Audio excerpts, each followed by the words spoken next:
DKShi dinner party ಬೆನ್ನಲ್ಲೇ CM dinner party ಕೂಡ ಕರೆದಿದ್ದಾರೆ. ಮಾರ್ಚ್ 9ರಂದೇ ಡಿನ್ನರ್ ಆಯೋಜಿಸಿದ್ದಾರೆ ಸಿಎಂ. ಬೆಂಗಳೂರಿನಲ್ಲಿ ಅದರಲ್ಲೂ ಅಶೋಕ ಹೋಟೆಲ್ ಇದೆ ಅಲ್ವಾ, ಅಲ್ಲಿ ಔತಣಕೂಟ ಕರೆದಿದ್ದಾರೆ.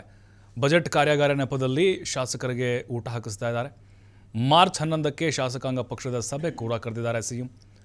ಮಾರ್ಚ್ 10ಕ್ಕೆ ಡಿನ್ನರನ್ನು ಆಯೋಜನೆ ಮಾಡಿದ ಡಿಕೆಶಿ ನೋಡಿ ಅವರಿಗಿಂತ ಮುಂಚೆನೇ ಒಂದು ದಿನಕ್ಕೆ ಕರೆದಿದ್ದಾರೆ. ಅಂದರೆ ಏನೋ ಇಲ್ಲಿ ಗೇಮ್ ಇರ್ಬೋದು ಅಂತ ಅನ್ನಿಸ್ತಾ ಇದೆ. ಪೊಲಿಟಿಕಲಿ ಕುತೂಹಲ ಮೂಡಿಸಿದೆ ಸಿಎಂ ಹಾಗೆ DCM ಡಿನ್ನರ್ ಪಾಲಿಟಿಕ್ಸ್.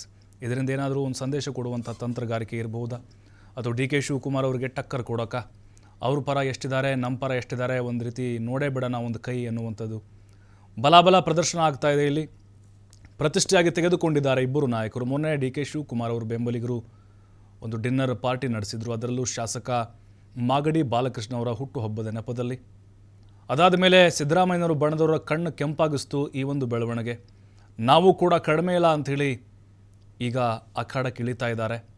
ಬಜೆಟ್ ಆದಮೇಲೆ ಏನಾದರೂ ಬದಲಾವಣೆಗಳಾಗ್ಬೋದಾ ಅಂಥೇಳಿ ಚರ್ಚೆಯನ್ನು ಆರಂಭ ಆಗಿತ್ತಲ್ವ, ಆ ಒಂದು ಸುಳಿವು ಕೊಡ್ತಾ ಇದೆ.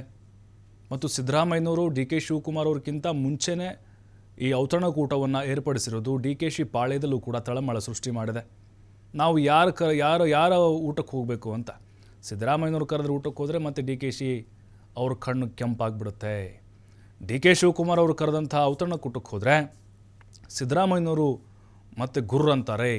ಹೀಗಾಗಿ ಇಕ್ಕಟ್ಟಿಗೆ ಸಿಕ್ಕಾಕೊಂಡ್ಬಿಟ್ಟಿದ್ದಾರೆ. ಅವ್ರ ಪರ ಹೋದ್ರೂ ತಪ್ಪು, ಇವ್ರ ಪರ ಹೋದ್ರೂ ಕೂಡ ಟಾರ್ಗೆಟು. ಈ ಥರದ ಒಂದು ಭಯ MLAಗಳಿಗೆ ಕಾಡ್ತಾ ಇರಬಹುದು. ಅದು ಮೊದಲ ಬಾರಿ ಆಯ್ಕೆ ಆದಂಥವ್ರಿಗೆ ಇದು ಜಾಸ್ತಿ ಅಂತ ಅನಿಸುತ್ತೆ. ಯಾರ ಕಡೆ ಗುರ್ಸ್ಕೊಂಡ್ರೆ, ಈಗ ನೋಡಿ ಅವ್ರಿಗೆ ಊಟಕ್ಕೆ ಕರೆದ್ರೆ ಅವ್ರ ಬಣ ಅಂತ ಹೇಳ್ತಾರೆ, ಇವ್ರ ಕಡೆ ಬಂದರೆ ಇವ್ರ ಗ್ರೂಪ ಅಂತ ಹೇಳ್ತಾರೆ. ಹಾಗಾಗಿ ನಾವು ಎರಡೂ ಹೋಗೋದು ಬೇಡ ಅನ್ನುವಂಥ ಮನಸ್ಥಿತಿಯಲ್ಲಿ ಕೆಲವೊಬ್ರು ಇದ್ದಾರೆ. ಅಥವಾ ಸಿದ್ದರಾಮಯ್ಯವ್ರ ಕರೆದ್ರು ಊಟ ಹೋಗ್ತೀವಿ, DK ಶಿವಕುಮಾರ್ ಊಟ ಹಾಕ್ಸಿದ್ರು ಹೋಗ್ತೀವಿ, ನಮಗೆ ನಮ್ಮ ನಾಯಕರು ಇಬ್ಬರೂ ಬೇಕು ಅನ್ನುವಂಥ ಮನಸ್ಥಿತಿಯಲ್ಲಿ ಇದ್ದಾರೆ. ಬಟ್ ಕೆಲವೊಬ್ಬರು ಕಟ್ಟರ್ ಫಾಲೋವರ್ಸ್ ಇದ್ದಾರೆ. ಸಿದ್ದರಾಮಯ್ಯನವರು ಫಾಲೋವರ್ಸು ಇಲ್ಲ, ಸಿದ್ದರಾಮಯ್ಯನವ್ರು ಕರೆದಷ್ಟೇ ನಾವು ಹೋಗೋದು. DK ಶಿವಕುಮಾರ್ ಬಣದವರು ಇಲ್ಲ, ಅವ್ರಿಗೆ ಊಟ ಹಾಕ್ಸಿದ್ರಷ್ಟೇ ನಾವು ಮಾಡೋದು, ಸಿದ್ದರಾಮಯ್ಯ ಕರೆದ್ರೆ ಹೋಗಲ್ಲ. ಹಾಗಾಗಿನೇ ಎಲ್ಲೋ ಒಂದು ಕಡೆ ತಮ್ಮ ಒಂದು ಸಂಖ್ಯಾಬಲವನ್ನು ತೋರಿಸಲಿಕ್ಕೆ ಸಿದ್ದರಾಮಯ್ಯನವರು DK ಶಿವಕುಮಾರ್ ಅವ್ರಿಗಿಂತ ಮುಂಚೆ ಇದನ್ನು ಆಯೋಜನೆ ಮಾಡಿದ್ದಾರಾ ಅನ್ನೋದು ಒಂದು ಪ್ರಶ್ನೆ.